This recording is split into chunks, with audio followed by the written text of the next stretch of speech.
on this computer.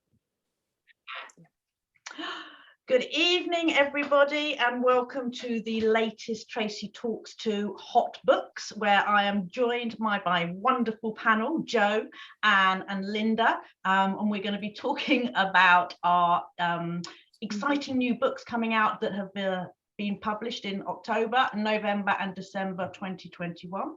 All of us have carefully selected our choice of 9 books, struggled a lot for December, so you may find a couple of the books all came out in October and November, but hey, but we should be giving you a huge variety, a wide variety of books to pick, and as ever, most of us haven't read any of the ones we're talking about, but we go by the book cover and the description and we think it sounds great. So if you don't enjoy it, don't blame us, we haven't actually read them yet, but if some of us have read it, we'll let you know.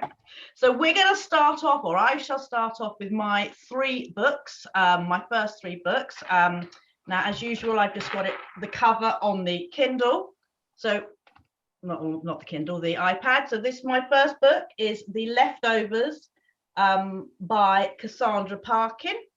It was published on the 1st of October and the publisher was Legend Press, and the genre comes under romance and family sagas. And before I go on, have any of you ladies read it yet?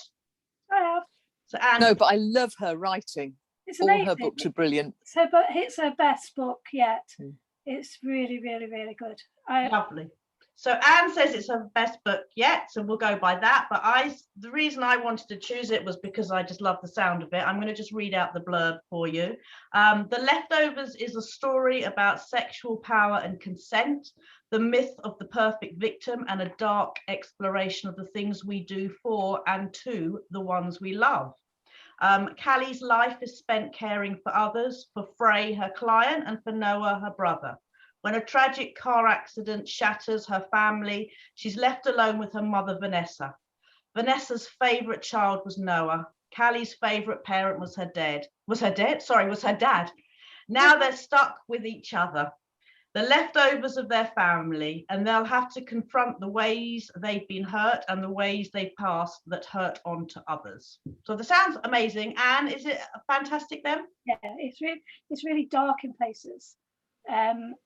So her brother has issues with drug addiction and mental health, and the guy that she cares for is on the spectrum, but he doesn't speak at all, and it kind of goes a little bit near the knuckle with her relationship with the guy that she cares for, but it's really deals with some really quite dark issues. I think some people might struggle to deal with some of those. I don't get triggered, but there could be some triggering things in there, but it's really, really well done.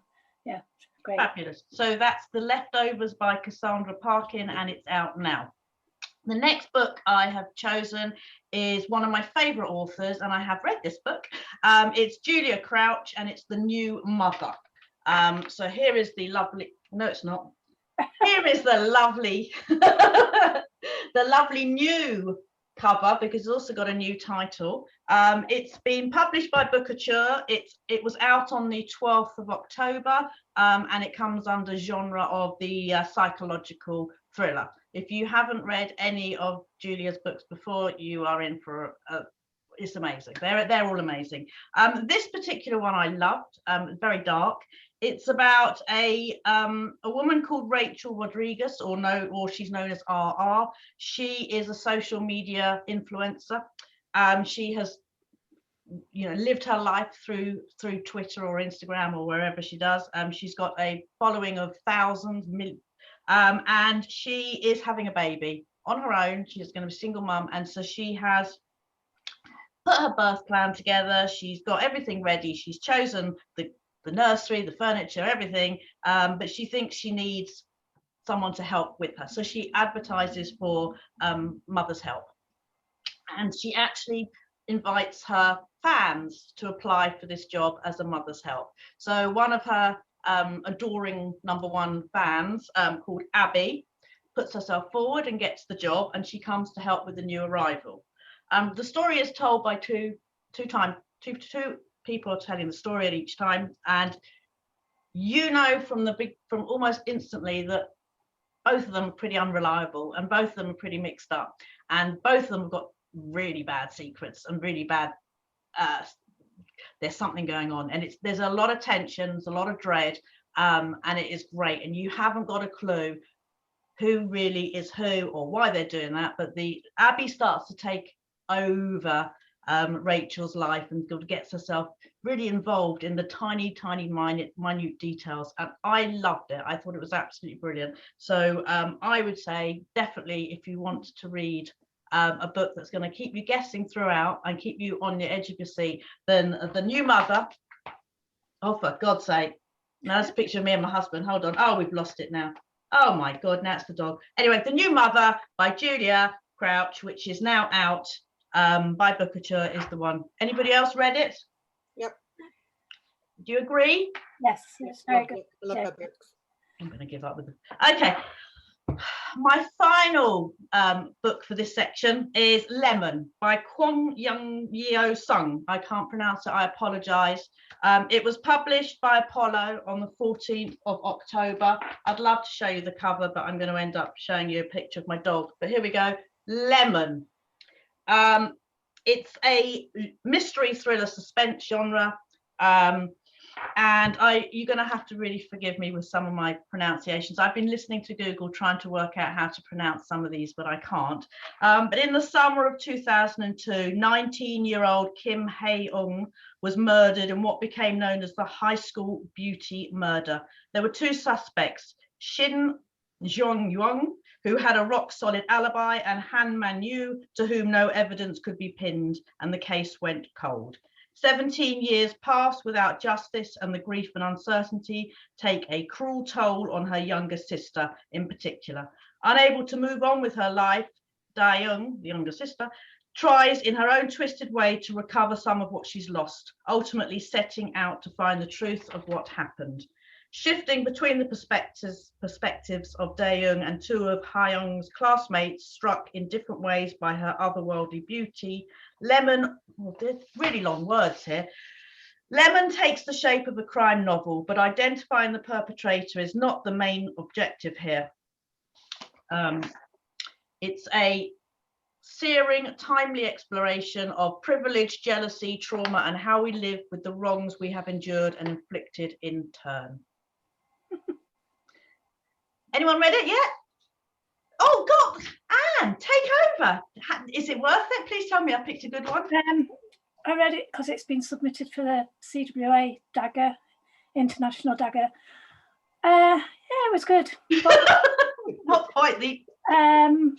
It's very short, quite sparse, I thought. Nothing special. I'm sorry. It was okay. Yeah, it was good, but I didn't love it. Okay. Quick read though. I'll just quickly change my mind. Right. So those are my three. Jo, on to you, please. Right. I've read all my three for October.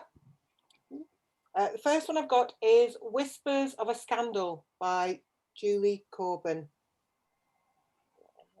I love Julie Corbin. She's one of my favourite authors. Not many people have heard of her though. She used to write, well, I think she's Scottish. She's from Edinburgh. She lives in England now. And a lot of her books were always set in around Edinburgh, which is one of my favourite cities. This one isn't. This is a bit different. But it's one of those psychological thrillers where there's with mothers like playground mothers. I'll read you the blurb. Who knows your darkest secret? After every parents' evening, friends Nina, Belle and Rachel look forward to their regular debrief at the pub, but there will be no clinking Prosecco tonight. They are discussing an anonymous note that has been left in a child's school bag, and the note says, "This class has secrets. All the parents tell lies." And as more notes are discovered, scandalous accusations are made and the school playground becomes rife with rumours. Who could be revealing the three friends' secrets because they thought the only people who knew everything about them were each other? So definitely recommend that one. One of my favourites from the year. In fact, some of these are on my, well, I won't tell you yet, but they will be on my top books of the year. Anybody else read that? No? You must read Julie Corbin because she's fabulous. She really is a really good writer. And my second one is I Know You by Claire McGowan, also out in October. I've read all of Claire's books. She wrote a series, the Paula Maguire series, which was brilliant. And she now writes standalone psychological thrillers at the moment. This is one of my favourite books of the year. I absolutely loved this. Loved it. When Rachel stumbles upon a body in the woods, she knows what she has to do. Run, get away, do not be found at the scene. Last time she didn't know and she ended up accused of murder. But when this victim is identified as her boyfriend's estranged wife, Rachel realises she's already the prime suspect. Now this one, it reminded me of a case in America because Rachel, 20 years ago, before she discovers this body, she actually discovered a few more bodies because she was working in Los Angeles as a nanny for an American family. And she was out with the baby one day and came home and the family had been slaughtered, including a young child, which it can be a little bit hard to read that bit. And she ends up being accused of the murder and ends up going to prison in America. And it reminded me a little bit of the Louise Woodward case. Yes. So it's not the same, but there's definitely a feel of that, you know, a young, quite innocent girl living in America, and she's gone there because she wants to be an actress. So her mother's is an actress, and she sort of forced her into going there because the family she's working for, the father's supposedly quite big in the movie industry. But as you'll see if you read it, there are a few twists and turns along the way with that one. So it's told in those two timelines. There's when she's known as Casey and she's in Los Angeles, and then when she's known as Rachel and she finds out that she's also rather involved in the body she has just found. So that's that one. I Know You. So and that's called I Know You. So Yeah. I'm looking on Amazon. Okay, keep going, carry on. Yeah. That, honestly, that is one of the best books I've read this year. I loved that one. And then something a little bit different, but I love this author's writing so much. The Midwife's Secret by Emily Gunnis. And again, I've read all of her books, and as soon as she has a new one out, it's on pre-order. Now she's got a famous mum, hasn't she? Penny Vincenzi, yeah. And it is just, and you can see, there's just something in there. It's a natural talent. I mean, it really is. She just writes so beautifully.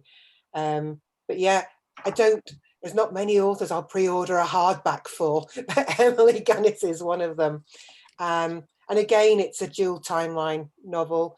1969 on New Year's Eve, the family, the Hiltons of Yew Tree Manor, prepared to host a party of the season, and their little girl disappears. Suspicion falls on Bobby James, a young farmhand, and the last person to see Alice before she vanished. He protests as innocent, but he's sent away, and Alice is never found. And then we come forward to the present day, where architect Willow James is working on a development at Yew Tree when she discovers that the land holds a secret. And as she begins to dig into the past, she uncovers a web of injustice. And then another child goes missing. Again, it just seems to be a lot of missing children or murdered children in the books I read.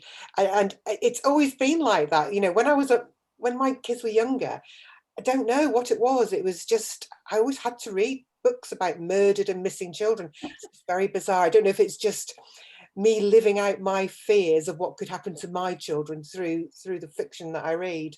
But it's just beautifully plotted. And when things come together, I hadn't seen things coming. It's heartbreaking in places, but absolutely beautifully written. And that is my third choice for October. Lovely, thank you very much. Anne. Hello. Hello. Okay, my first book for October is Cold as Hell by, why did I pick people's names? Lilia Sigurdardóttir. This one is published by Arenda Books, and this is the first in a new series by Lilia, set in Iceland, as most of her books are. It's about, the series is called the Aurora Investigation. Aurora is one of the lead characters. So Aurora and Asa, I think, are sisters. Their father is Icelandic and their mother is English. Aurora doesn't really like Iceland. She's based in Edinburgh. She's a financial investigator, but Asa really, really likes Iceland and spends a lot of time there. She's with a guy called Bjorn, who's not very nice to her. Many times Aurora has to go to Iceland to bail her out after Bjorn's been free with his fists. Anyway, Asa's not been seen or heard of for a while, at least 2 weeks, and their mother's really worried. So Aurora goes to Iceland to try and find her, and then uncovers all sorts of horrible things has happened and is happening. And it's basically a investigation, and she's not a detective, she's a financial investigator, but she becomes more of a criminal detective, if you like, but uses her financial background to solve the case. And it ends with Aurora kind of saying she's going to stay in Iceland a little bit longer, so there's more to come. It's really well done. Lily's a great author. It's very Icelandic, you know, it's a real sense of place. You really get that sense of being in Iceland. I really like the fact that if you go around for a cup of coffee in Iceland, you only want a little cup. We'd say, oh, just half a cup or a small cup. They just ask for just 10 drops, please. I really like that sort of little thing that Lilia puts in there, but explains it as well. So that's book one for me. Excuse me. The next one needs a drink. Is that bad, is it? The next one, now this is a proof copy, so it's not the actual cover. This is The Girl in the Maze by Kathy Hayward. This is by Agora Books, and it's a debut. And oh my God, have you read this one, Linda? No, but I've got it, and everybody keeps saying, read it, read it, read it. Honestly, the opening paragraph is mind-blowing. It's just... Well, you have to read it now. Yeah. The opening paragraph? Yeah. I can't. Oh. It goes, the opening chapter. The whole... Oh, okay. We could be like, we're talking about Jack and Ori. I'll read you the first paragraph then. So it's Betty, March 1937. Betty lay in the bath, her white legs flashing a blotchy pink in the scorching water. The passage light leaked through the edges of the bathroom door, merging into the glow from the street light, fractured through the frosted glass window. The mirror perspired in the heat dripping into the basin. She took another gulp from the half-empty bottle balanced on the corner of the bath, where the mould bred between the tiles. Her face twisted at the gin's bitter burn, but the bottle was cool against her cheek as she poured a breath into her right tight lungs. It's 1937, Betty's 16 and pregnant. She's in the bathroom drinking gin, and that's just the first bit. Honestly, it's really, really shocking.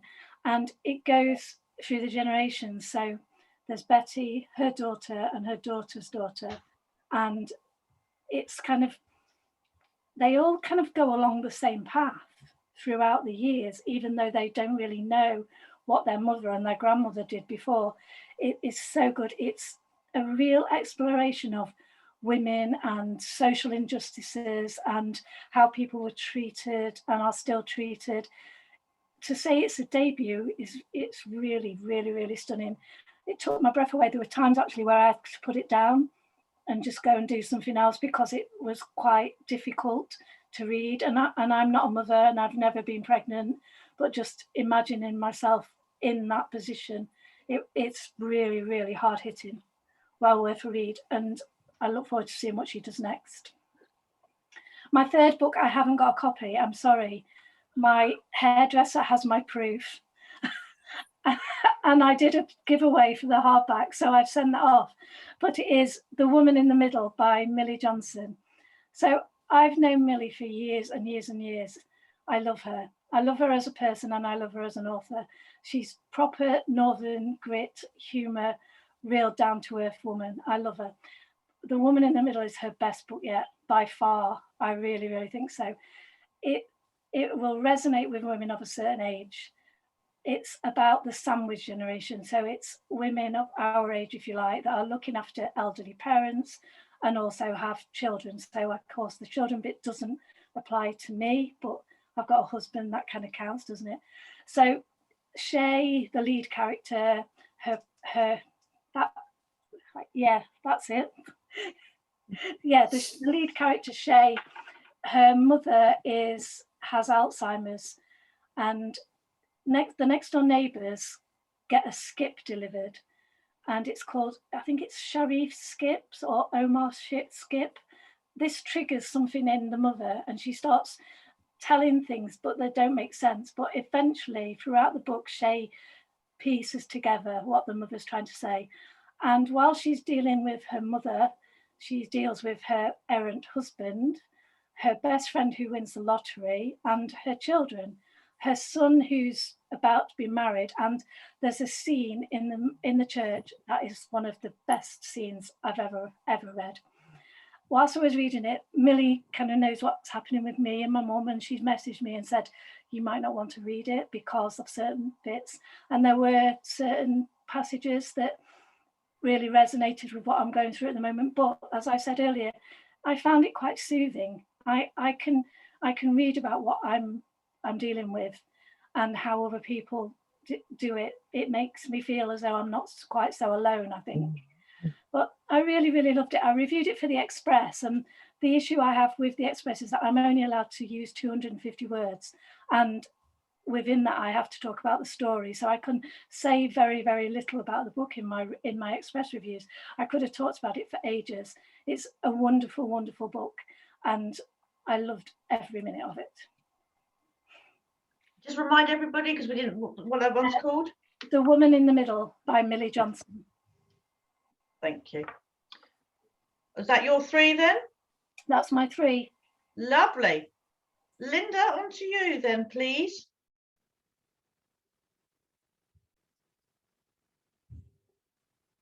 Am I the only one that's frozen? End of April next year again. So yeah. Right, my first one is I've got the brief, and I don't know if you can see it on my phone or not, but it's A Woman Made of Snow by Elizabeth Gifford.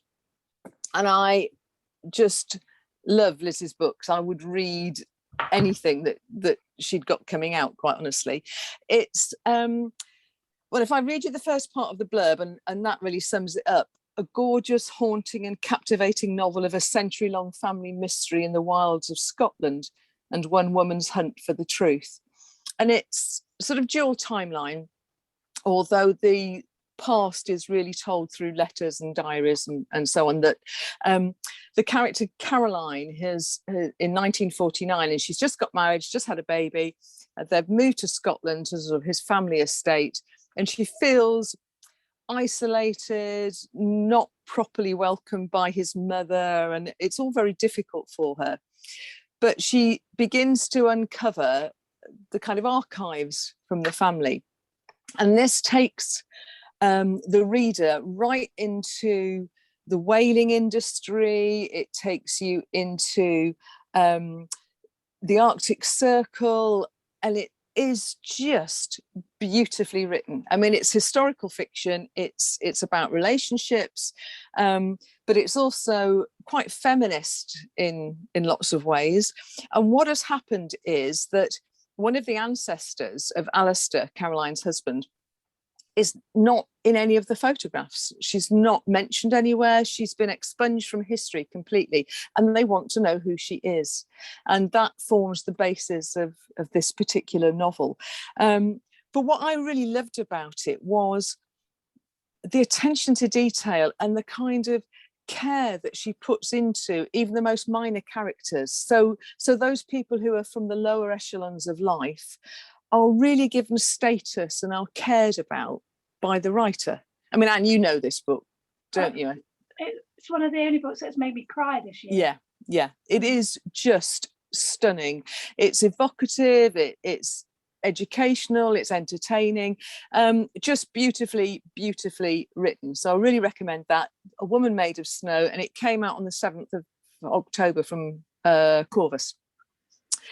My second book, and I've got your problem because I can't pronounce the surname. It is The Stoning by Peter Papathanassiou. Is it Greek? Yeah. I just call him Peter P. It's easier. Peter P. By Peter P. Now, I haven't read this one, but I've chosen it based purely on the blurb, which I will read you. But it's out from Macklehouse, came out on the 7th of October, and it's a new series of outback Australian noir crime drama. And I really like the sound of it completely. And it says, a small town in outback Australia wakes to an appalling crime. A local school teacher is found taped to a tree and stoned to death. Suspicion instantly falls on the refugees at the new detention centre on Cobb's northern outskirts. Tensions are high between whites and the local Indigenous community, between immigrants and the townies. And then it says a little bit about the new detective, Sergeant George Manolis. But it ends with vivid, pacey, and almost dangerously atmospheric. The Stoning is the first of a new series of outback noir featuring D.S. Manolis, himself an outsider and a good man in a world gone to hell. And I thought, ooh, that sounds, and it reminded me a little bit of what am I trying to say? Jane Harper and some of the Dry. Exactly.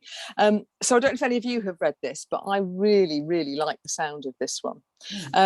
Now I did have a proof copy, and I have lent that to somebody, and she said, oh, it was all very violent and aggressive. I'm not sure I'm going to be able to read it. And I thought, oh, good, that sounds really interesting. Perfect. So that was my second one. And then my last one is I don't know if you can see that, The Killer in the Snow, and it's out in paperback I think tomorrow, but it's already out in ebook, and that's by J.P. Carter, who also writes as James Raven, Alex Pine. It's Alex Pine, but he writes as J.P. Carter as well, and it's one that I was doing for the My Weekly magazine. And it's the second in a series, D.I. James Walker series. And in the first book, there had been murders at Christmas, and this one picks up more murders the following Christmas. But I've not read the first in the series, and this works perfectly as a standalone book. The blurb says, a year has passed since D.I. James Walker cracked his biggest case yet, and he's hoping for peace and quiet this festive season. But across the fells, a local farmer returns home on Christmas Eve to find footsteps in the fresh snow that lead down to his unused basement, and no footsteps leading away. Days later, his body is found alongside those of his wife and daughter.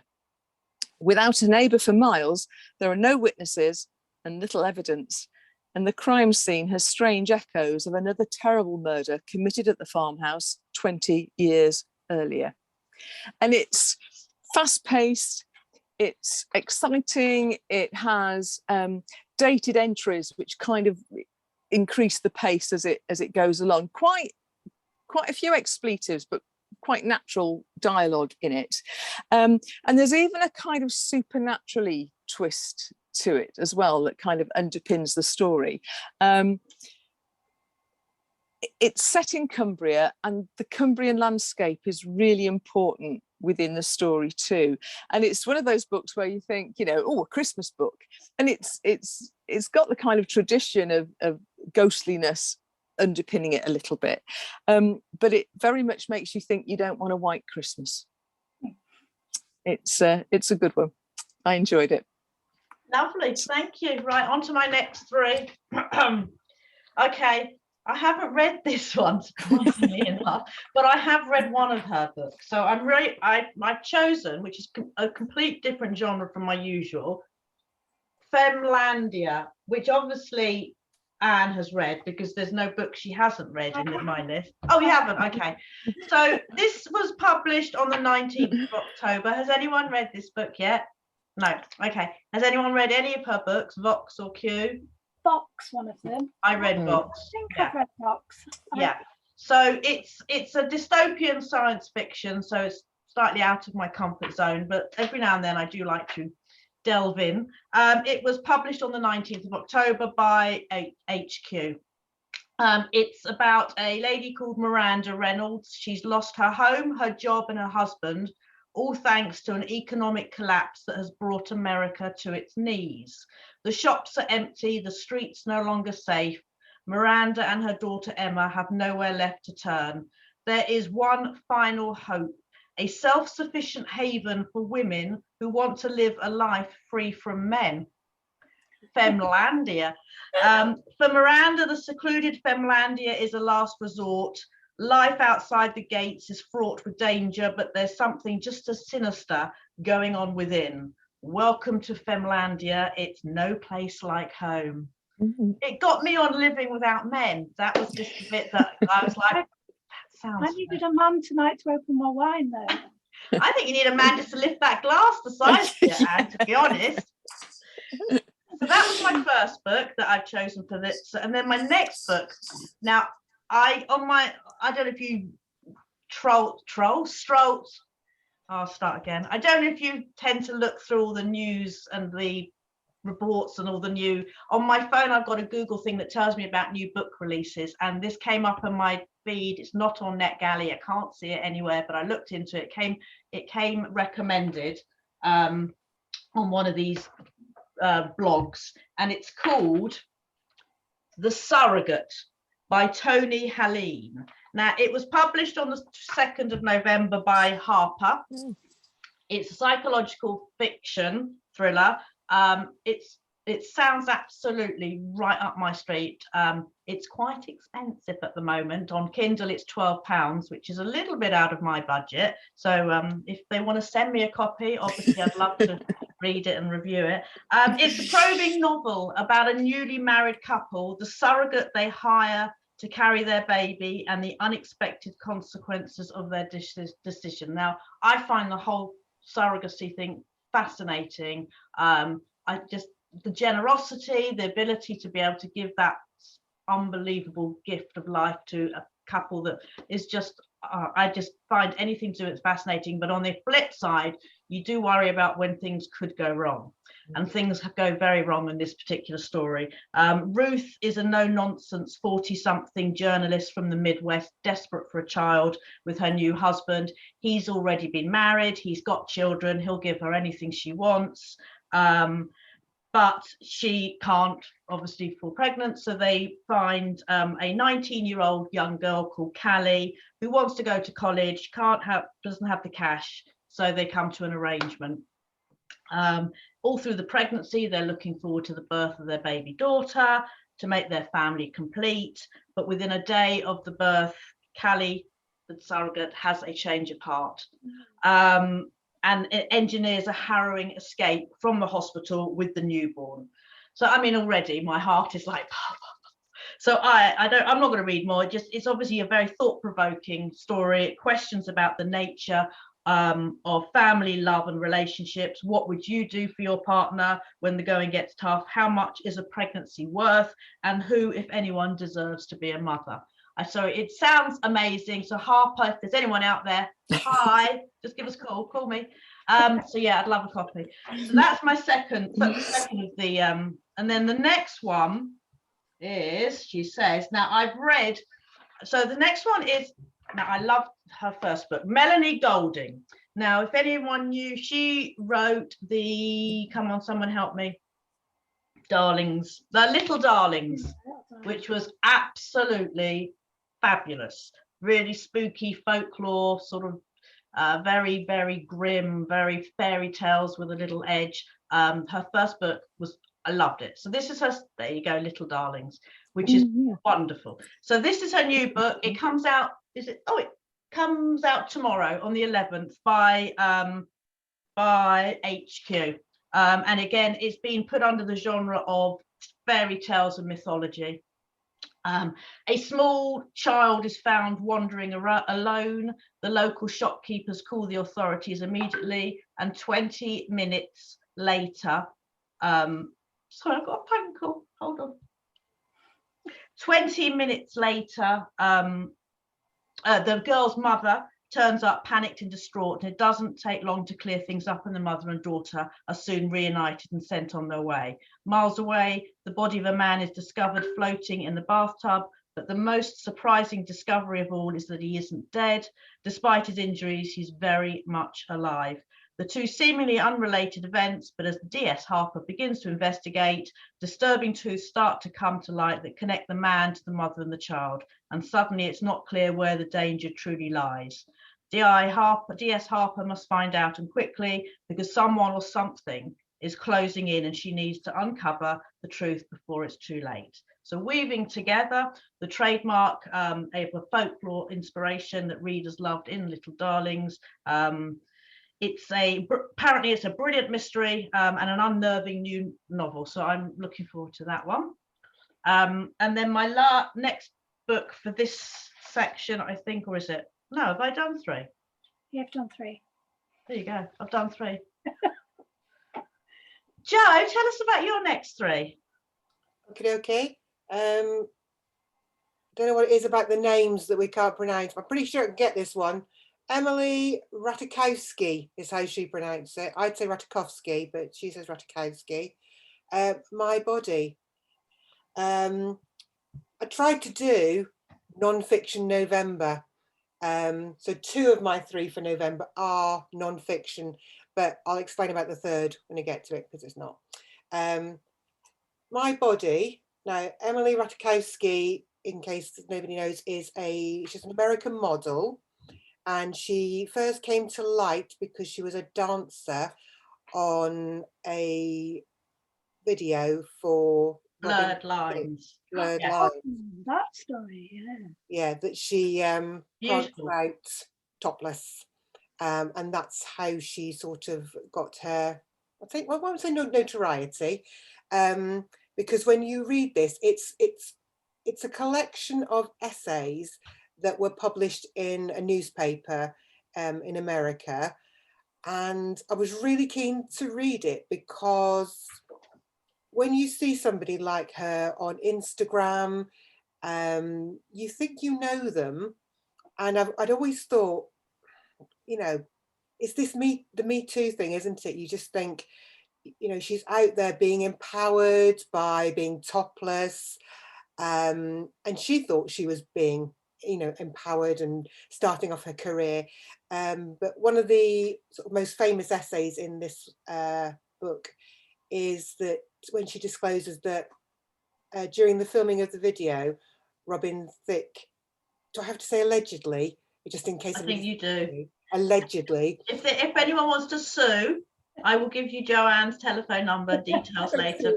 Allegedly, Robin Thicke put his arms around her and cupped her boobs. That she didn't say anything at the time, and then people were, well, why have you come out about it now? But I do think that sometimes as you get older, you get wiser, you realise that what you thought was you being in control of your body, that maybe you have been taken advantage of.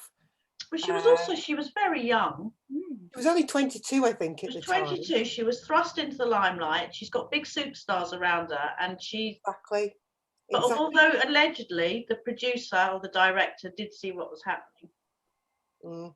So yeah, there's a few more things in here as well. It does seem to be, I mean, she was spotted from about the age of 13. She was getting pulled over in shopping malls, and people were saying to her mother, your daughter needs to model. She's not very tall, but she's tiny. She's got a tiny waist, but she's got quite big boobs to go with it. So she was in Gone Girl, the film. Yes, I know. And she appeared topless in Gone Girl as well, didn't she? So, and again, that's how, you know, she's quite well known because of that. I mean, she's stunning. She is absolutely stunning. She seems to have had problems throughout. I mean, she's only 30 now, I think. And now she's a mother. And I think when you do become a parent as well, you do start to, I think she's got a son as well.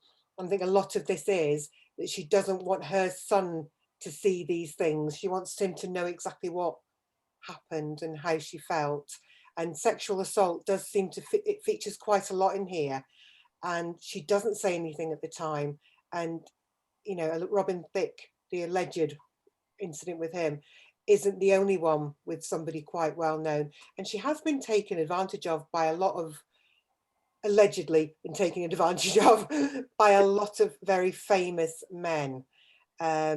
It's fascinating. It's not a long read at all.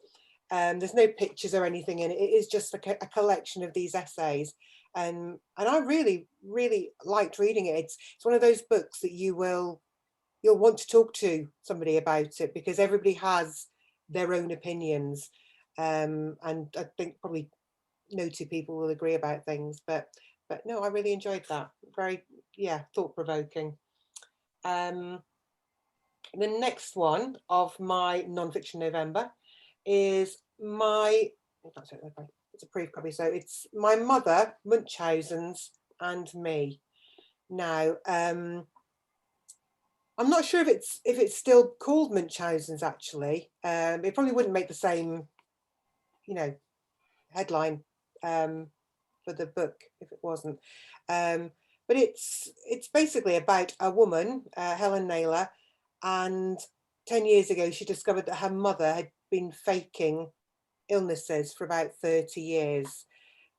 She doesn't have a very close relationship with her mother, and it is quite a one-sided, well, it's not, she says it's not a one-sided story. Obviously she tells about her relationship with her mother. They're not close.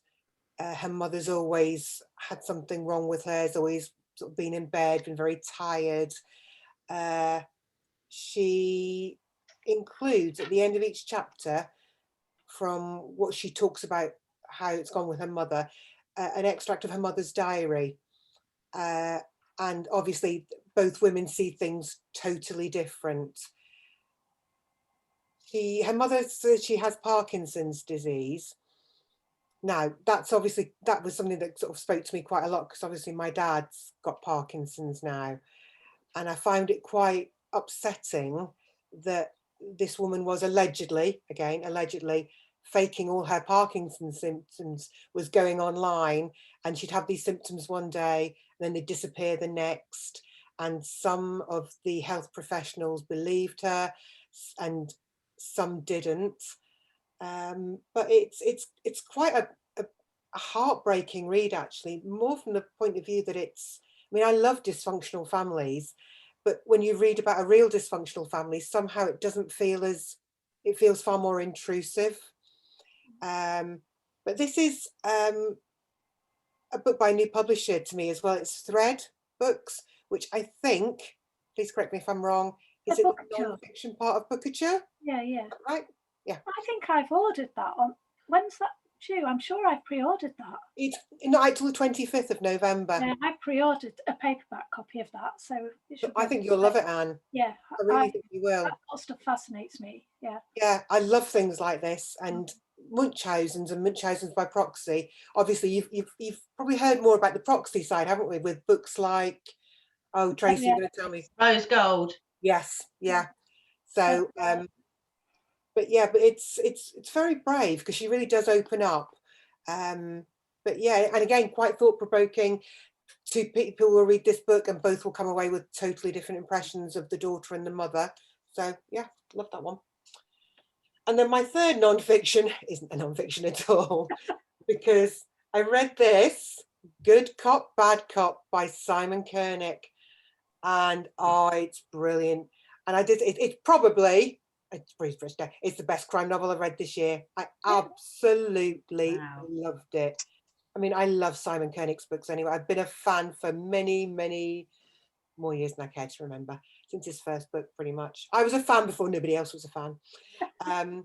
If you like Line of Duty, you'll love this, because it's got that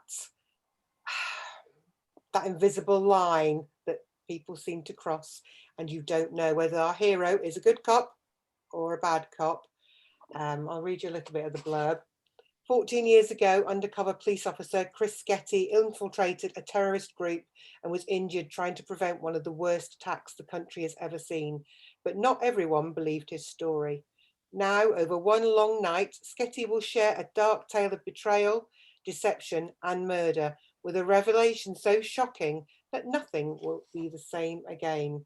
Hero or criminal? Tonight we find out. It's brilliant. Absolutely. If you like crime thrillers, you're just going to love it. So recommend this. This is, I think it's out Tomorrow. Today? Tomorrow. Tomorrow. Yeah. Tomorrow. Yeah. And if you are a member of the book club and you have a Kindle, we've been given unlimited copies of this to read as a read along for December. So if you want to read with 30 or 40 other members, or even 100 other members, and discuss the book halfway through and then at the end, please let me know on the book club. Oh, I highly recommend it. You must read it. Must read it. And that's me. Thank you. Anne? Me again. Okay, this one. Oh my God. My review's due on my blog tomorrow. Paul Cleave is a New Zealand crime author. This is his first book with Orenda. He's written books before. This is his first book. Honestly, the tension, it induced an anxiety into me. And it's the only book since Will Dean's Last Thing to Burn. When Will Dean's book, you really wanted to read the end to make sure everything was all right. I wanted to do that here.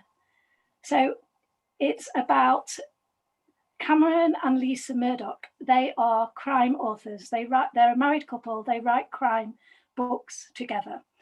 They're very successful, and they do lots of panels and interviews, and they always joke about they could commit the perfect crime, they could get away with murder, etc., etc. They've got a small boy called Zach. Zach's a difficult child, to say the least, and Zach disappears. Lisa and Cameron are immediately the suspects. They've always said, we could create the perfect murder. We're crime writers. We're better than the police. In their books, their criminals laugh at the police and say they're stupid. It's so amazing. But the thing is, there's a prologue. And in that prologue, the reader knows. They know where the kid is. And that's what gave me such anxiety, because I saw Lisa and Cameron being accused and going through all this, and I thought, put the prologue. Should I go to the end? And then it all twists, and then it goes around a corner, and then you go up the top of Nemesis and you fly back down again, and you're exhausted at the end of it. Honestly, when I first started reading, I thought, this is a bit kind of commercial for Orenda. It's, they're usually a bit quirky, a bit different. But oh my God, I totally get why Karen signed him up. It is incredible. I think it's one of the best crime novels I've ever read, ever. Wow. This year, but ever. It's so, so good. So totally recommend that one. It's out on ebook now, and I think it's out paperback at the end of the month, but it's so, so good. Yeah, it's out on the 25th, because I've just pre-ordered it.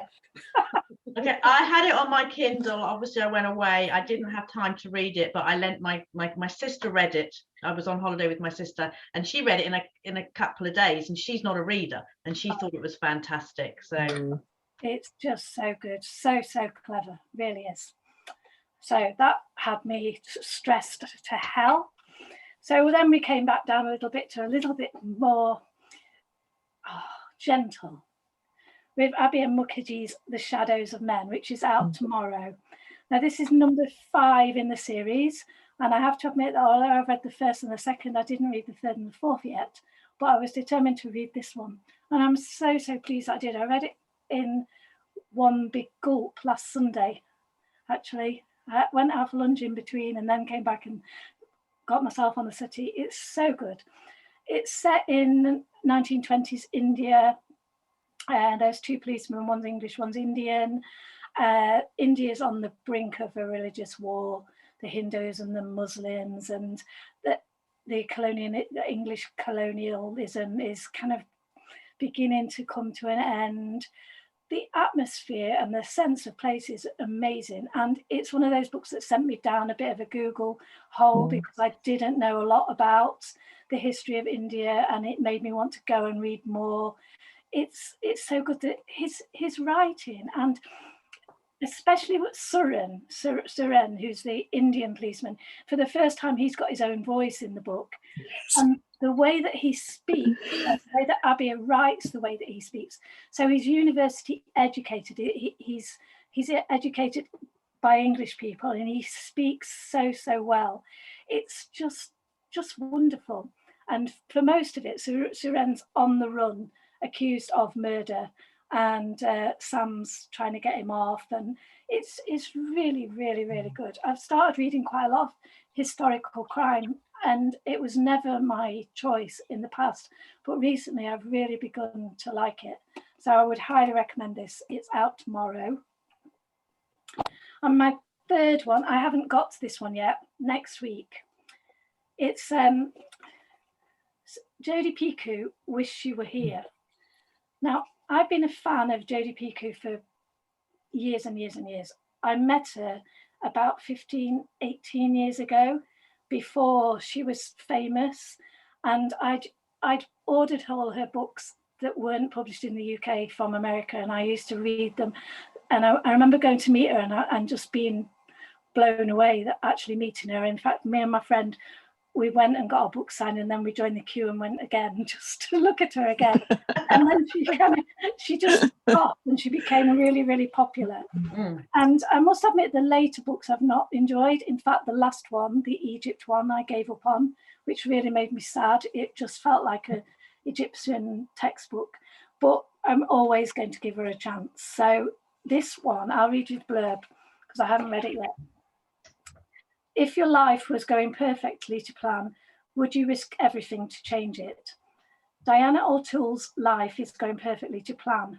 At 29, she's up for promotion in her dream job as an art specialist at Sotheby's, and she's about to fly to the Galapagos, that place, where she's convinced her second boyfriend, Finn, is going to propose. But then the virus hits New York City, and Finn breaks the news the hospital needs him. He has to stay. But you should still go, he insists, and reluctantly she agrees. Once she's in the Galapagos.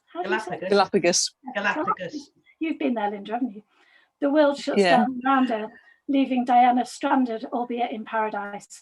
Completely isolated with only intermittent news from the outside world, Diana finds herself examining everything that has brought her to this point and wondering if there's a better way to live. But not everything is as it seems. So I'm not one of those people who doesn't want to read about COVID. I don't mind, you know, it's happened. Sorry, Anne, did you read Small Great Things? Or Great Small? No, I haven't got to that. That one's still on my shelf. Honestly, that was one of the best books I've read from her. I need to catch up on some of them. That was just phenomenal. I think you'll love it. Very good. I really do like her writing, and I've been to see her many times since then. And I love the fact that she researches things so well, and she's a great speaker. But I've kind of fallen on by the wayside with the ones that I need to catch up on. So that one's in my diary for next week, so I will read it. That's it. That's my 3. Lovely. Linda?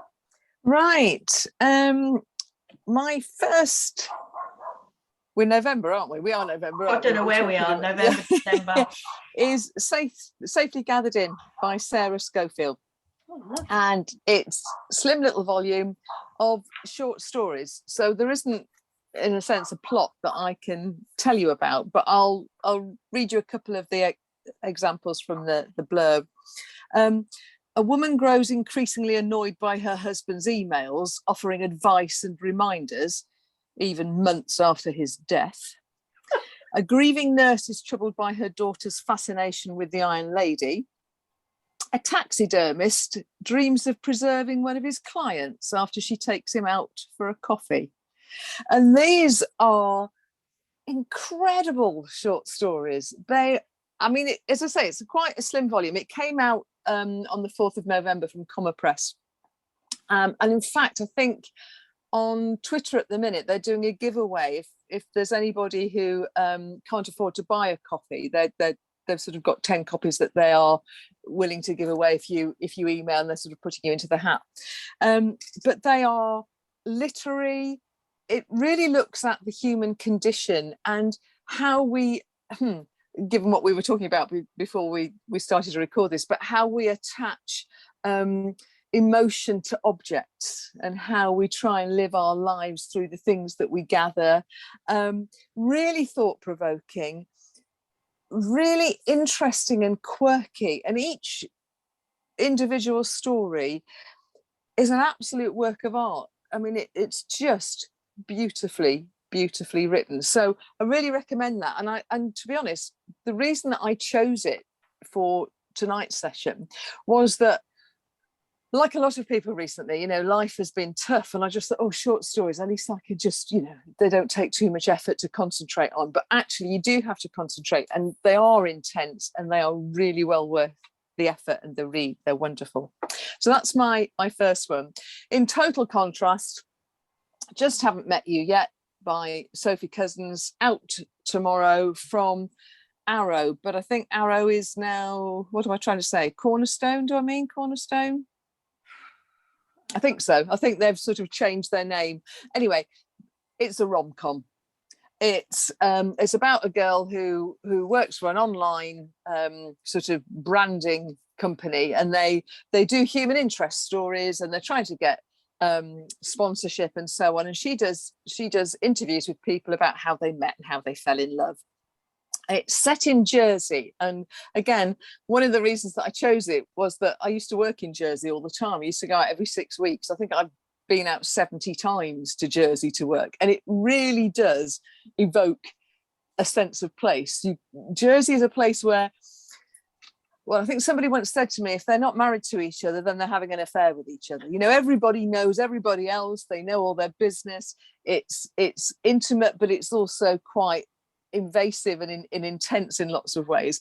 And she does it with such a lightness of touch, and there's humour. It did bring a tear to my eye as well.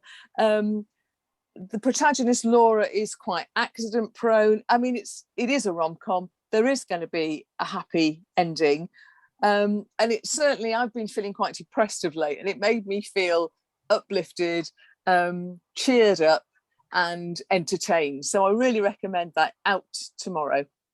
So Sophie Cousins. And then my third one is one that I was reading for a blog tour, and when it came and I realised what it was, I thought, oh God, I don't want to read that. It's To the Lake, Jana Wagner, and it's translated by Maria Wiltshire. It's a Netflix series, but I haven't got Netflix, so I don't know anything about it. And basically, well, if I read you the opening of the blurb, you'll get the reason why I didn't want to read it. A deadly flu epidemic sweeps through Moscow, killing hundreds of thousands. So it's about a pandemic. And I thought, oh God. Within about 3 pages, maybe even 3 paragraphs, I was totally gripped. It's slightly dystopian, which isn't my normal genre. It's about a pandemic, and you would have thought we've all had enough about a pandemic at the minute, but it actually isn't. It's about the psychology of the people. What happens is they have to flee Moscow, and they go on a road trip to try and get to the lake where they think they're going to be safe. But I found it quite heart thumping, quite adrenaline raising. Anya, the main character whose voice it is that really tells the story, she's really not a likable person, but you understand her completely.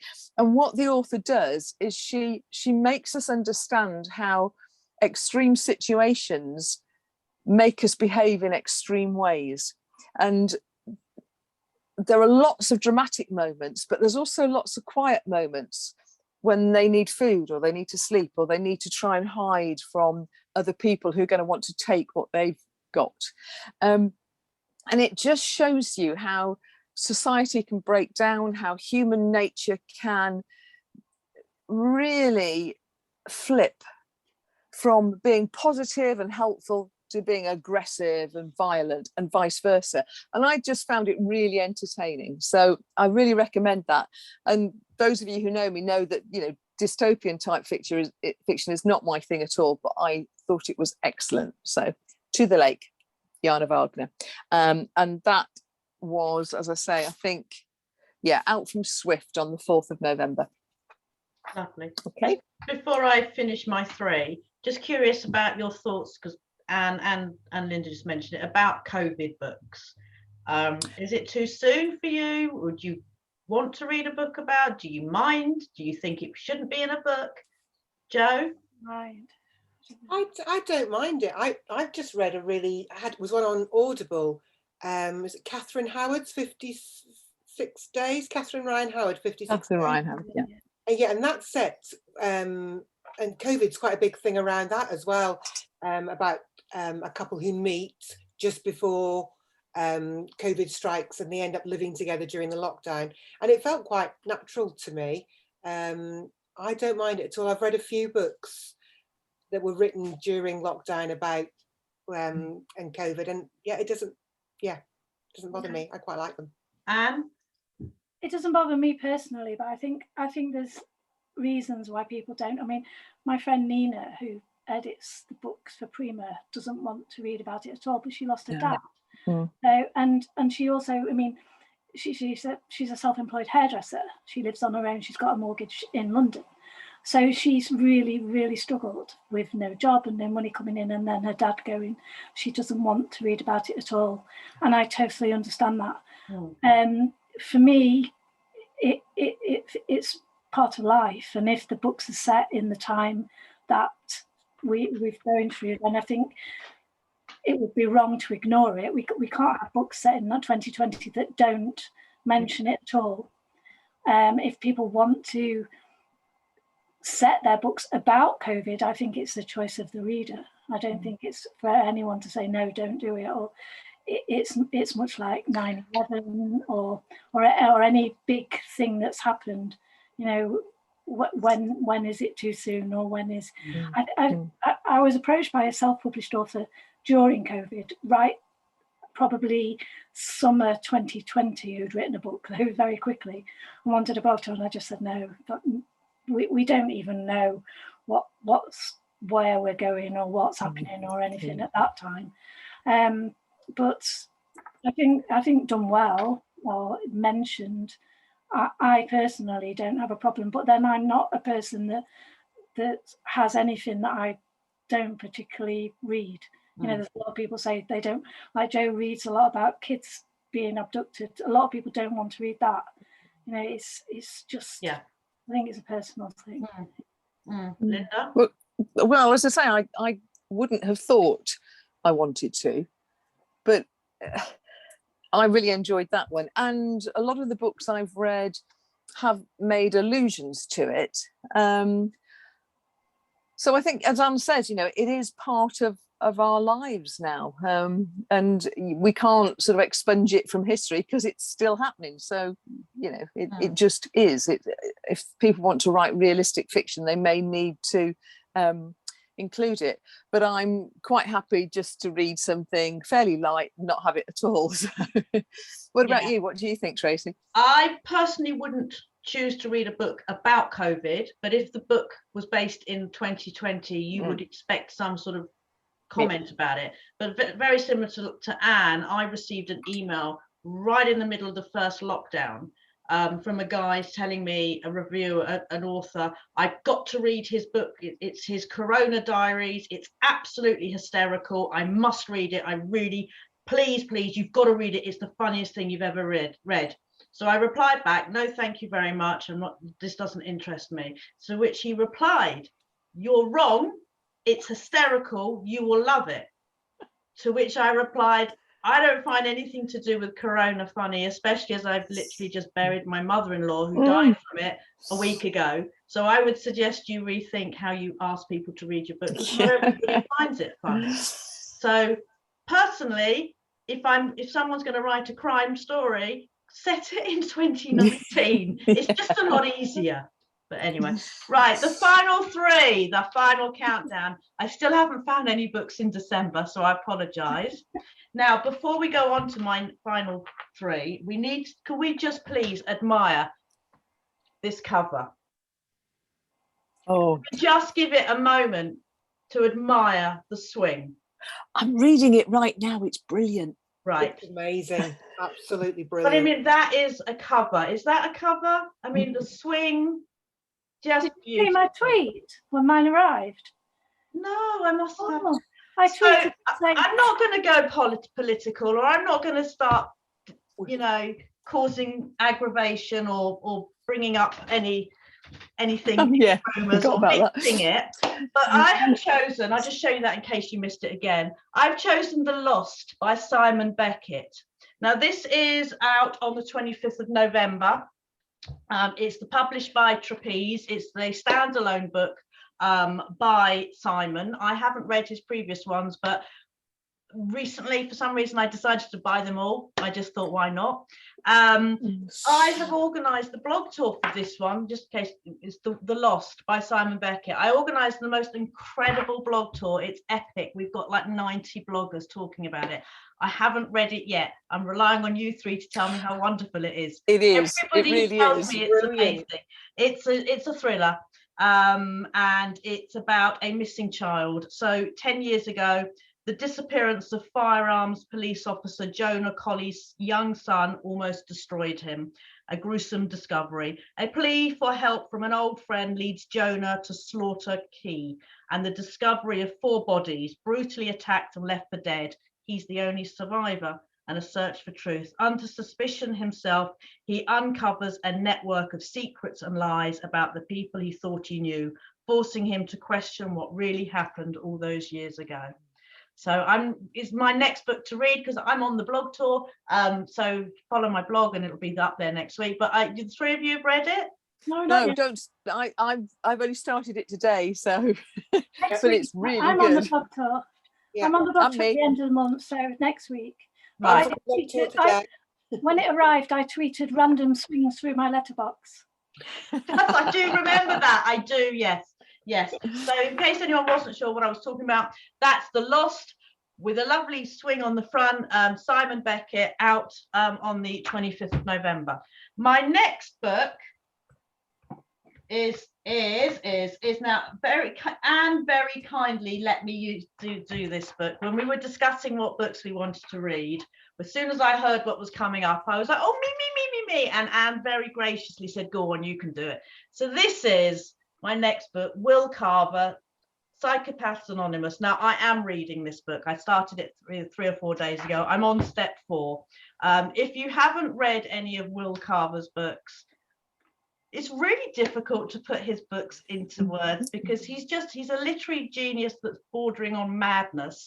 They're funny, they're thought-provoking, they just look at things that you would never think about looking, and turning things upside down. The characters are fascinating, the storylines are original. I adore Will's books, all of them.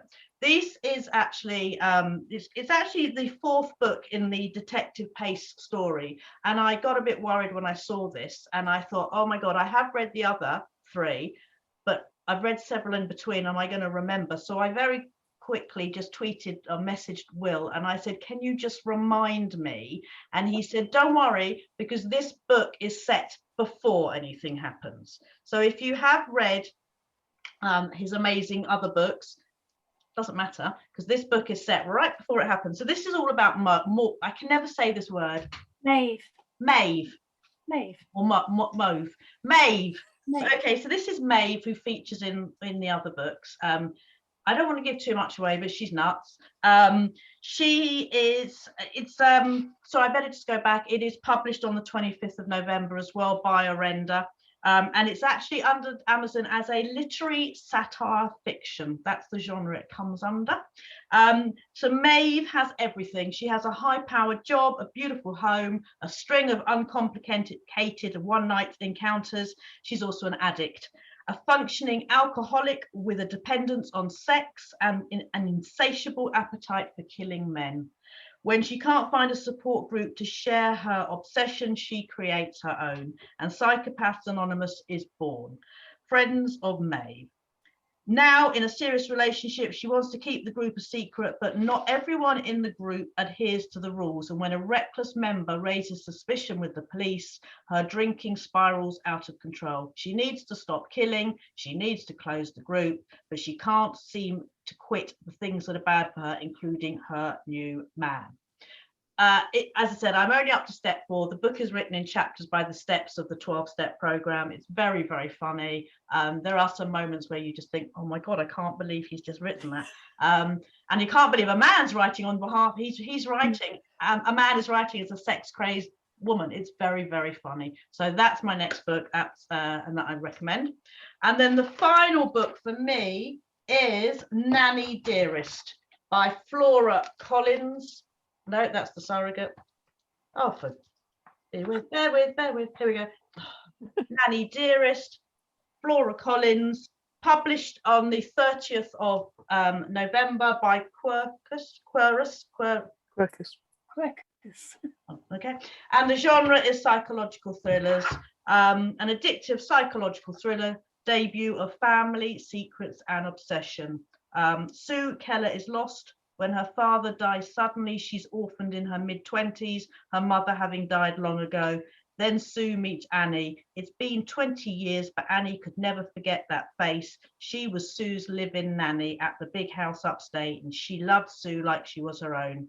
Craving comfort and connection, Sue is only too eager to welcome Annie back into her life. But as they grow close once again, Sue begins to uncover the truth about Annie's unsettling time in the Keller household all those years ago and the dark secrets that bind these women together. So it's apparently it's set in present day Manhattan and in New York in the 90s as well. It's a darkly addictive psychological thriller of power, privilege, secrets, and obsession. So that's my 9. There you go. I'm off to read now. So, Jo, your final 9. Final 3, sorry. Final 9, oh my God. Sorry. First one out in December is Hide by Nell Patterson. You can run, but you cannot hide. I do quite like a Christmas book, but they've got to be dark. This one's set on Boxing Day. A group of 7 friends who are part of a nature group. So they go to a nature reserve on Boxing Day, and they're the only people alive on there because a couple of them work there or volunteer there. And very quickly, it's like an escape room mystery, but it's just kind of all within this nature reserve. They're the only 7 people there. One of the group gets shot dead in one of the nature hides, and they think they know who did it, so they want to take this person back to the main office. And they split up into 2 groups, and you just know something always going to happen, don't you, when they start splitting up into groups and they start losing each other. So yeah, it's like one of those horrible dreams where you're just trying to run to escape, but you're not quite sure who you're running away from. I love her book. She's I'm assuming it's a standalone. She's had a series out before with a deaf detective. She had 3 books out, but this is a standalone. But one of the characters is deaf or hard of hearing again, and that does play quite a big part in the plot and how the storyline goes and the characters as well. But I don't want to give too much away about it. But if you like sort of a nice Christmassy, snowy book with lots of murders and suspects. Okay, and then just in case, and if you are a member of the book club, we've been given unlimited copies, and we're reading this in January as a read along. So let me know and we'll add you to the group. Again, would be a good idea if you did, because it's very, very good. My next 2 I haven't got physical copies of because they are both Bookature books, that are out in December. And obviously Bookature's mainly a digital publisher. And the first one is Why She Left by Leah Mercer. So I don't know if you can sort of see. Not great. Why She Left. I'd say psychological thriller, but not quite what I was expecting, but in a good way. It was better than I was expecting. The cover says 15 years ago her daughter vanished and now she's back.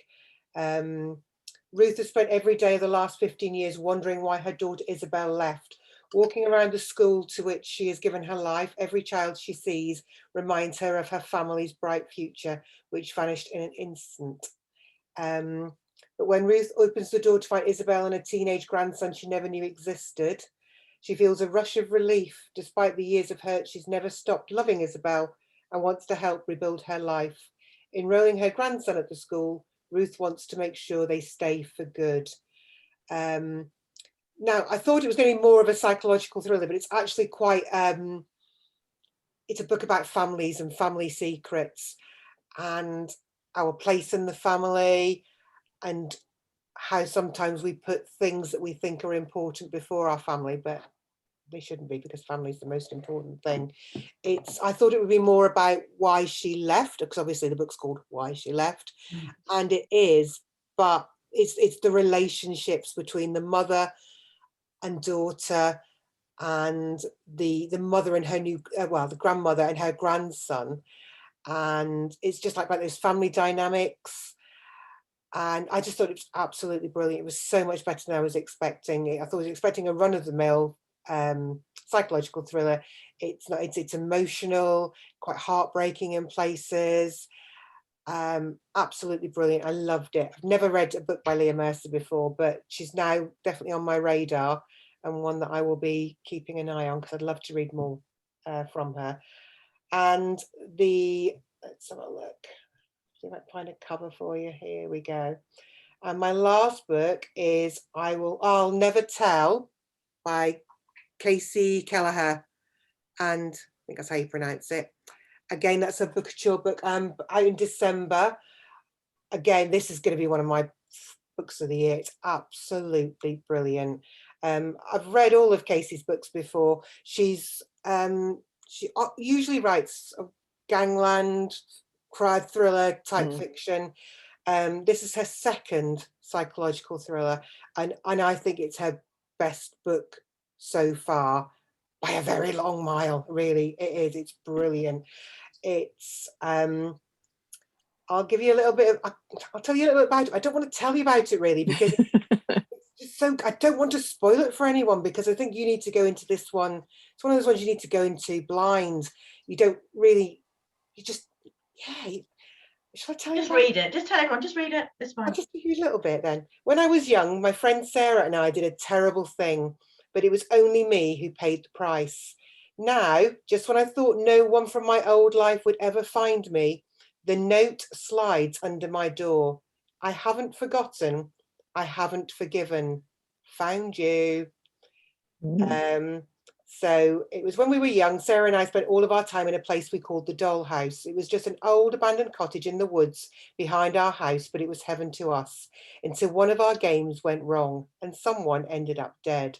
It was an accident, or so Sarah told me, but when I tried to tell the police that I wasn't involved, they didn't believe me. When the Dollhouse girls were splashed across the newspapers, it was my face they showed under the headlines. I'm the one who stood trial. Now, 20 years on, I've made a new life with a new identity. I have a wonderful husband, Carl, and Jacob, our adorable son. Despite everything in my past, I'm happy. Then the first note arrives. Found you. Soon after, threats start coming, and the person behind them is clear that they'd be willing to hurt my family, to hurt Jacob, to get to me. I know who they are, and I know what they're capable of. The other doll, the girl who got away with murder. It's brilliant. You must be absolutely brilliant. And I think that's out on the 3rd of December for Bookouture. Lovely, thank you. I just want you to know that while you're talking, my poor Kindle, I think, has just exploded because I've just downloaded most of your books. Right. Anne, Me again. Okay. This is another November book. This is the proof copy of The Red Monarch by Bella Ellis. The finished copy is blue, I think, and it's out in hardback on the 18th, so that's a week tomorrow. This is the third of the Bronte mysteries. Bella Ellis is better known as Rowan Coleman. Rowan Coleman's just one of the nicest people I've ever met in my life, and I love the Bronte mysteries so much, and each book's got better and better. Not many people know this, but I'm a bit of a Bronte fan. Not of the books particularly, I love the books, but the people.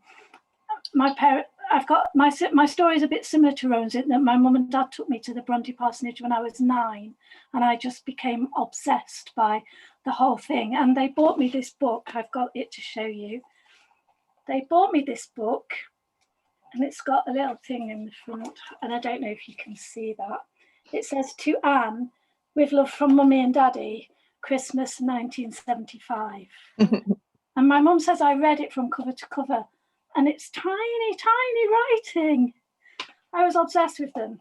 So when Rowan said she was writing the Bronte mysteries, I was just amazed, and they are so, so good. In this one, the three sisters and Bramwell, their brother, go off to London. So they live in Haworth, which is a little village on the moors in Yorkshire. And they go to London because Anne's received a letter from one of her former pupils, Lydia. Lydia eloped, and her husband has been captured by some organised crime gangs, if you were in line of duty. But he's been accused of stealing something of theirs. And if Lydia doesn't find this jewel that he's supposedly stolen and return it to them, he will be no longer. And she's with child. So the three sisters go off to see if they can detect what's happened, and it is just amazing. The whole London, Victorian London, is so well described. Lydia's living in rooms above the Adelphi Theatre, and it's just, you know, the whole sewers down the middle of the streets, and drunks and drugs and violence and criminal gangs that rule the whole of London, much like today. It's just wonderful. I was totally captivated by it. It's so, so good.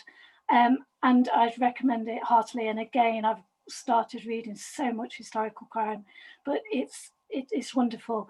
And I was lucky enough to hear Rowan speak about this a couple of weeks ago at the collection at Lincoln, and it was such a great night. It was the first time I'd seen an author in real life for ages. It was so, so nice. So that is really recommended. If you've not read any of them, I would recommend the series. They're great. My next book is November as well, and I haven't got to this yet, sadly, and I really, really want to get to it very, very soon. This is You Need Me by Sharon Bairden from Red Dog Press. This is I did order my signed hardback copy, but I haven't managed to get to it yet, mainly because I'm still reading the C.W.A. Dagger translated fiction.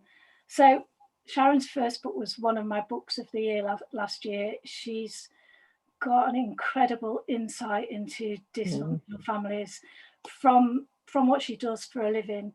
And she does it so well, and she has such an empathy and understanding of people and the psychology of people and why they do things.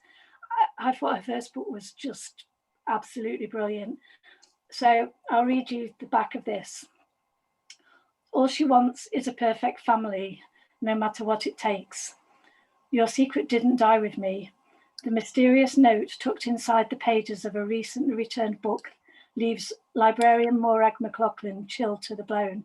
She knows it was meant for her. Someone out there knows her darkest secrets, and they are determined to destroy everything. Torn apart from her own family, she will stop at nothing to create a perfect new one.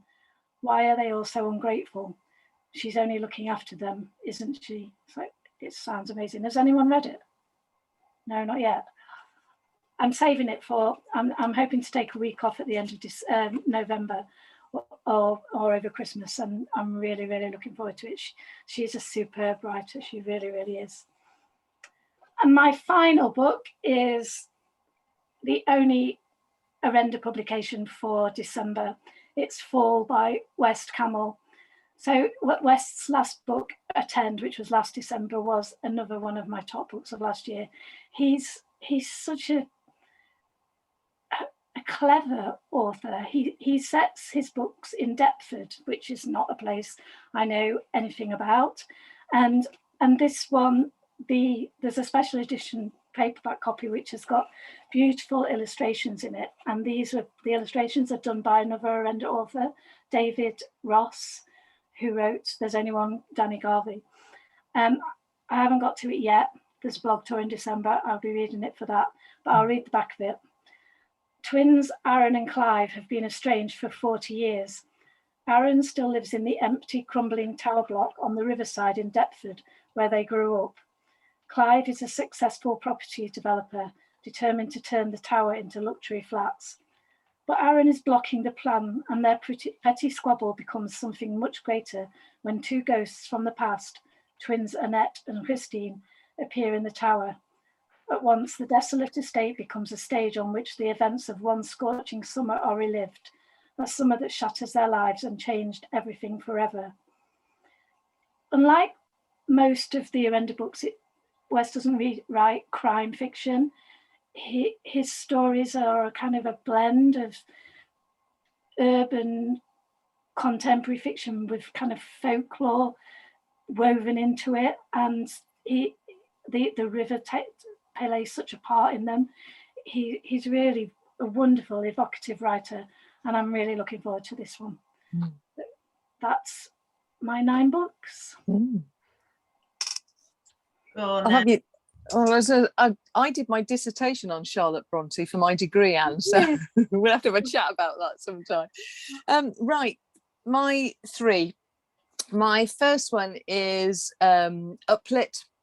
It's the Oct-Dec Curry Club by Danny Red, and I haven't read it yet. It's one of the ones that I'll be reviewing for my weekly online, but I like the idea of the setting of the Arctic at this time of the year and for December. And it's a place that I've enjoyed visiting myself, but I liked the premise of it because if I read you a bit from the blurb, obviously it's a sort of romance in a way. Soon after upending her life to accompany her boyfriend Ryan to the Arctic, Maya realizes it's not all northern lights and husky sleigh rides. Instead, she's facing sub-zero temperatures, 24-hour darkness, crippling anxiety, and a distant boyfriend as a result. And she then moves into looking at her mother's latest cookery book, her Indian food, and it says that she then decides to get a job as a chef in the Arctic, and there's a cost. The aromatic cuisine rekindles memories of her enigmatic mother and her childhood in Bangalore. Can Maya face the past and forge a future for herself in this new town? A tender and uplifting story about family, community, and finding where you truly belong, guaranteed to warm your heart despite the icy setting. And I just like the idea of somebody from Bangalore becoming a chef in the Arctic. And I thought that sounded quite uplifting, quite entertaining. So the Oct-Dec Curry Club, it's out on the 9th of December from Avon. I haven't got my second choice.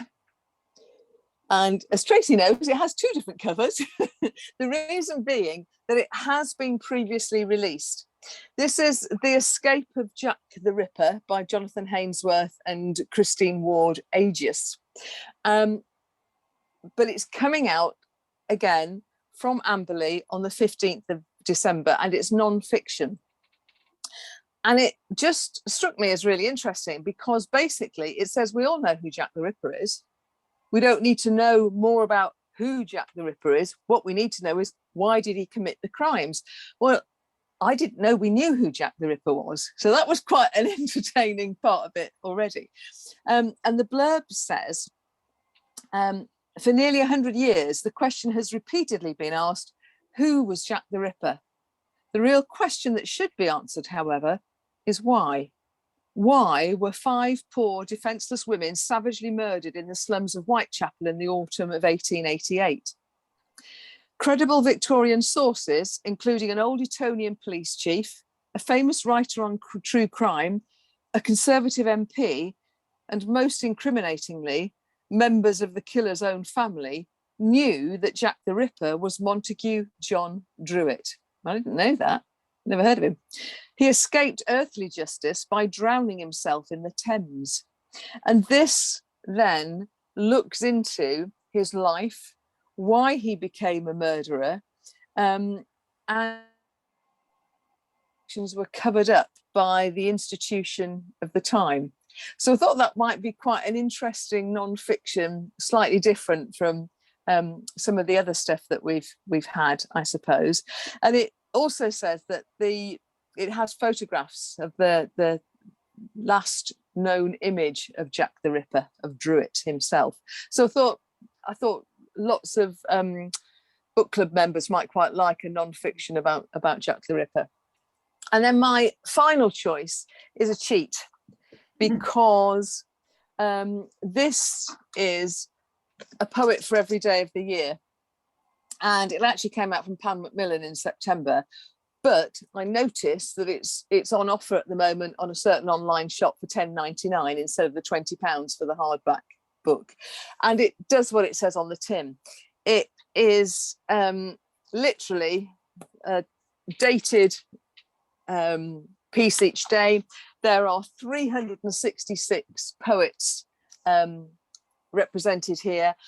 There are extracts from poems, but it's more than that. It's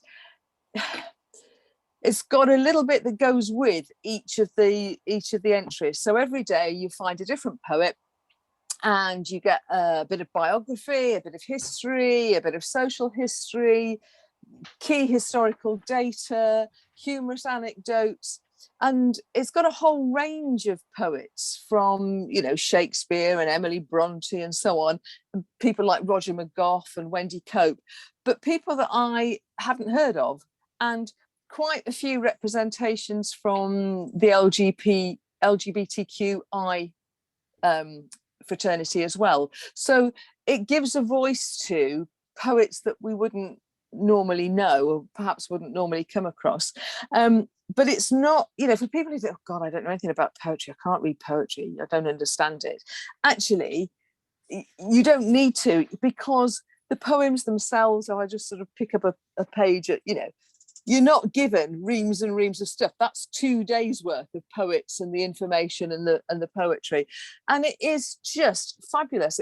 Would make a wonderful present for anybody who does like poetry, or for anybody who's found that over the pandemic they've not been able to read. You just want to dip into something. And I haven't read it all, because I am literally reading it each night. It's the last thing I read before I go to sleep. So it's something that will last a leap year. At least a year. Yeah. I mean, it's 366 different poets. So it is, I think, a really lovely Christmas present for somebody. Beautifully presented, great introduction, where it's Ali Esri who has compiled it. And she asked the question about, given that some of these poets have very dubious backgrounds, can we expunge them from history, or do we have to accept the context that they were writing in?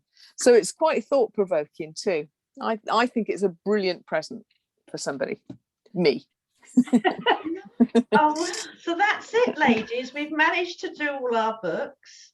Looking back, we've had quite a lot of books to recommend, and I'm hoping that everyone has enjoyed our podcast. I just want to say thank you for all of your contributions this year, and same time next year, but we've agreed that our next podcast, instead of doing our 10 greatest reads of 2021, which you will be able to see on all of our individual blogs towards the end of the year, we're going to do the 10 most awful books that we've read this year, aren't we, Anne?